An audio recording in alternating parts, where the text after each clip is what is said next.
अस्सलाम वालेकुम। मैं हूं मोहम्मद अली और आप देख रहे हैं पाक टॉक। आज की वीडियो में बड़े ही दुखी दिल के साथ बना रहा हूं। हमारे वज़ीर आज़म समेत हमारे मुल्क के तमाम सियासतदान इमरान खान साहब भी इसमें शामिल हैं, जो कि इस चीज़ का क्रेडिट ले रहे हैं कि IMF से $3 अरब पाकिस्तान को दिलवाने में उनका रोल है। जबकि हमारा हमसाया मुल्क हिंदुस्तान, उसका एक अमीर बिजनेसमैन अंबानी $3 अरब के घर में रहता है। हम बातें करते हैं ग़ज़वाए हिंद की। हालत हमारी ये है कि 25 करोड़ का ये मुल्क $3 अरब के लिए सालों तक मिन्नतें करता रहता है अंग्रेज़ों की, और फिर भी वो हमें नाक की लकीरें निकलवा करके ही किस्तों में $1-1 अरब करके देने पर आमादा होते हैं, और फिर हम उसकी मुबारकबादें देते फिरते हैं। ये डील साइन होने से एक दिन पहले शहबाज शरीफ साहब को हमसे दुआओं की अपील कर रहे थे। हमारे हालात इस नहज तक किस तरह से पहुंचे हैं और इस मुल्क के असल हुक्मरानों को होश क्यों नहीं आ रही। हमने 75 साल से इस मुल्क की आवाम को एक ही चूरन बेचा है कि हम ग़ज़वाए हिंद लड़ेंगे, हमारा पाला हिंदुस्तान से पड़ा हुआ है।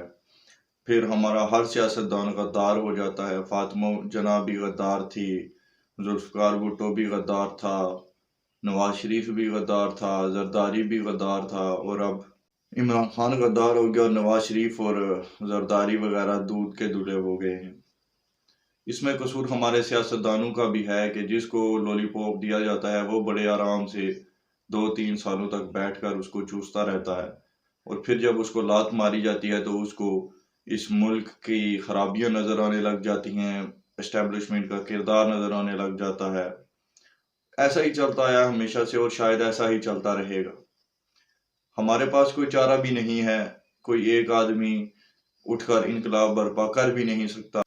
अगर आप इस मुल्क में कोई हकीकी जो स्ट्रगल करते हुए लीडरान थे उनकी हिस्ट्री पढ़ने जाएं तो वो आपको पाकिस्तान की किताबों में तो नहीं मिलेगी। अलबत्ता आप इधर उधर से ढूंढ ढांड कर उनके बारे में इंफॉर्मेशन ले सकते हैं। हमें भी इस कदर तो इजाज़त नहीं कि हम उनके नाम लें और उनके बारे में ज़्यादा बात करें, क्योंकि मुआशरा कैसा भी हो उसमें सबसे पहला फ़र्ज़ ज़िंदा रहना होता है।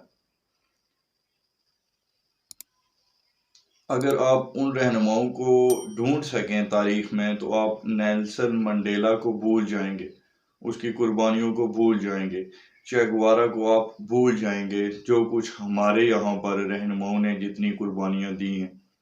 लेकिन अफसोस की बात यह है कि उनको तारीख में कभी भी याद नहीं रखा गया। निज़ाम बदले, कभी अमरीत आई, कभी जमहूरियत आई, कभी सदारती निज़ाम आ गए, लेकिन उन लोगों के लिए किसी ने कभी आवाज़ नहीं उठाई, ना ही किसी ने हक को हक समझा, ना ही हक को हक बताया।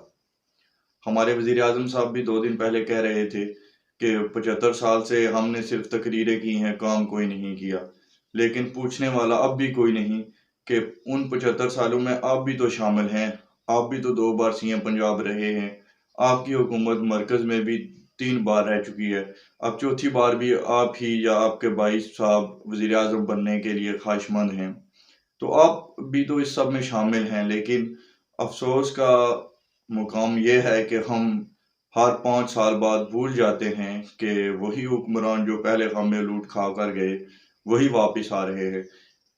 अगर हम मौजूदा सियासी जमातों में से किसी एक को भी सपोर्ट कर रहे हैं तो हम हक पर नहीं हैं, क्योंकि हमने इन सब को देख लिया है। इमरान खान साहब को भी जब तक इक़्तिदार में रखा जाए तब तक तो सब बहुत सही होता है। जब उनको निकाल दिया जाए तब उनको याद आ जाता है कि मुल्क में लॉ एंड ऑर्डर नहीं है, 9 मई के वाक़यात हो जाते हैं।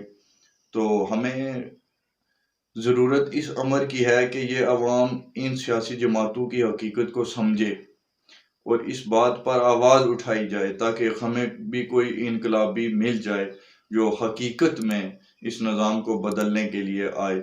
लेकिन उसके लिए हमें एक बात याद रखनी होगी कि वो कभी भी इस्टेब्लिशमेंट के कंधों पर चढ़कर नहीं आएगा। उसको कुर्सी की कभी भी भूख नहीं होगी।